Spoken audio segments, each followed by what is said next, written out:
Now it's time for Scout Insights powered by Google Cloud. The magic of the Miz. Highest percentage of pitches thrown at 100 or more miles per hour. 22.3% of his pitches are over a hundo. My goodness, and anytime we chat with a pitcher on the National Pregame Show, we got to go grab a beer. I got a beautiful red ale, but before we do that, Dan, we don't want you to cramp, okay? That's right. So we have to pour a glass of water. Stay hydrated, right? The Miz knows what I'm talking about, right? Yeah. Jacob Misiorowski joins us now. Miz, the cramping, I fought cramping my entire life. Is this, you've kind of come out of a couple of starts. Has this been something that you've always dealt with your entire life like me? Yeah, it's always been there. It's definitely one of those things that you play around, but no, it's getting under control now, so I think we're good. Have you found a formula that helps alleviate it or make it minimal? Yeah, no, I think I got to eat more calories during the game, so maybe like a PB&J or some little snacks in the dugout. All right, definitely not a beer. I have a red ale right here, Jacob. If you partook in a beverage, are you a red ale guy, an IPA guy, a light beer guy, maybe a stout? What is your weapon of choice? Ooh, I think I'm more a light beer guy, but I definitely get into some IPAs. So excellent. Okay, it's good to know. Good to know. You've definitely gotten into your stride on the mound. You are a very confident young man. Did you ever think that in 2026, when we saw you years ago at the MLB Draft Combine, that by 2026 you would be mentioned among Cy Young contenders in the National League? Yeah, not a chance. Going in, it's been a roller coaster, but no, I didn't think I'd be this far in this short amount of time, so it's really cool. Hey, you tried to pitch yourself into trouble in the first inning against the Cubs. What flipped for you?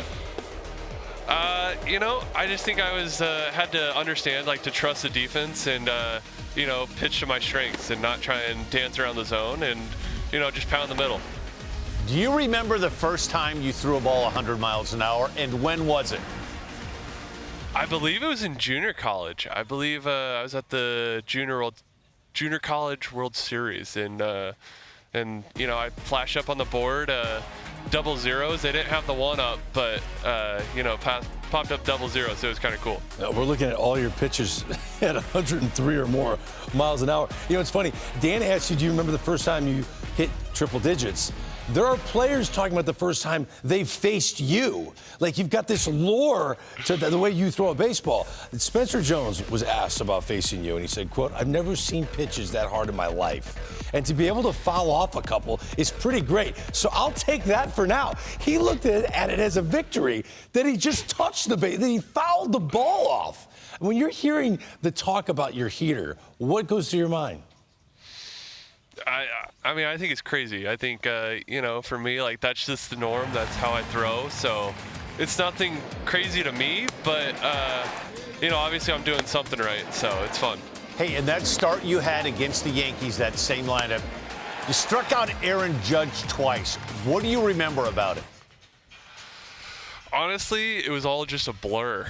It was definitely a roller coaster of emotions. That was a big guy to get out. I think, growing up watching him play, it's really cool to be able to face him and strike him out. Dan Plesac always says certain guys are pitchers, not just throwers. And when you throw as hard as you do, it can easily go into that one category of just a thrower. But your command has been refined. What did you work on? Because your walks have dropped considerably in 2026. Yeah, I think it's been a little of two things. I think it's been a little bit of, the motion and getting that under control and really feeling control in that lead leg, and then also getting the cutter slider to work. So that's been a huge help. Do you have a pretty good idea when you're warming up before the game how the game's going to go, or do you just get yourself loose and it just take the action as it unfolds? No, you get yourself loose and take the action as it goes. Yesterday I honestly thought the game was going to go completely sideways, and I figured it out. So it was good to see that I still got it. Do you take pride in having the best fastball in baseball? No, not really. I think it's one of those things that's just kind of what it is, and that's what I'm that's what I'm used to. So it's not really anything crazy for me. Right, but you clearly know what it looks like. You let it go. You know what a great fastball looks like. And the reason I'm bringing this up is, man, I got buddies that played in the 80s, and they always know the old ray gun was like 3 to 4 miles an hour slower than the current radar gun. So I just want to show you 3 pitchers that apparently had the best fastball. I want you to pick who had the best fastball of the 80s. This is Nolan Ryan. You know who the Hall of Famer is. Take a look at that heater. Okay, this is when he was young, right? That's electric. Roger Clemens, watch that. Boom. Okay, you know what a good fastball looks like. This is a guy named Dan Plesac, okay? Take a look at this heater. Boom. All right. Do you think those guys were touching triple digits? And of the 3, who do you think had the best fastball? I mean, the best fastball, that's easy. That's Dan. Has to be Dan. Nobody beats the Miz. Are you buying that if they were on the current gun, they would all been at 100 miles an hour or more? I don't know. I'd have to see it in person. I think video is hard. It's deceiving. So, if I'm standing in that box, I might differ on that answer. But, I think they're definitely upper 9. So it's definitely close. I made a statement to Greg last year, I believe in your second start, and I really believe this. The Brewers have drafted and developed some great pitchers over the years. I told Greg the second time that I saw you pitch that the Brewers have never drafted a pitcher with the arm in a ceiling that you have. That's the kind of stuff I think you have, and I really believe you're only going to get better. Wow. Thank you.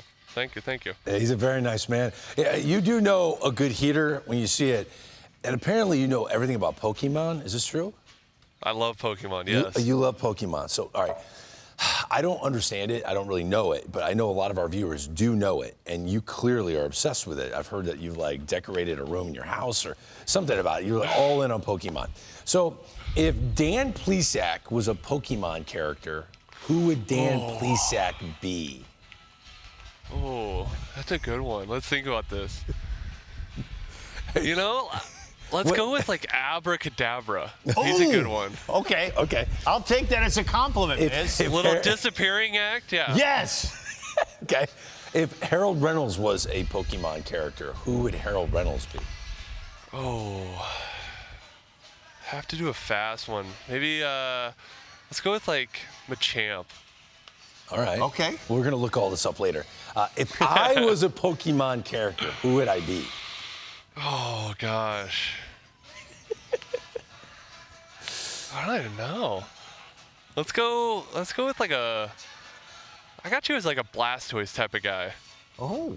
I'm going to take that as a compliment. That's a compliment. And finally, if The Miz was a Pokemon character, who would The Miz be? Let's go Charizard. Let's just big flamethrower. Yeah. Yes, I'm for that. And for that, we cheers to you, Jacob Misiorowski. Miz. Thank you for joining us on the National Pregame Show. Take care, bud. Of course. Thank you, guys.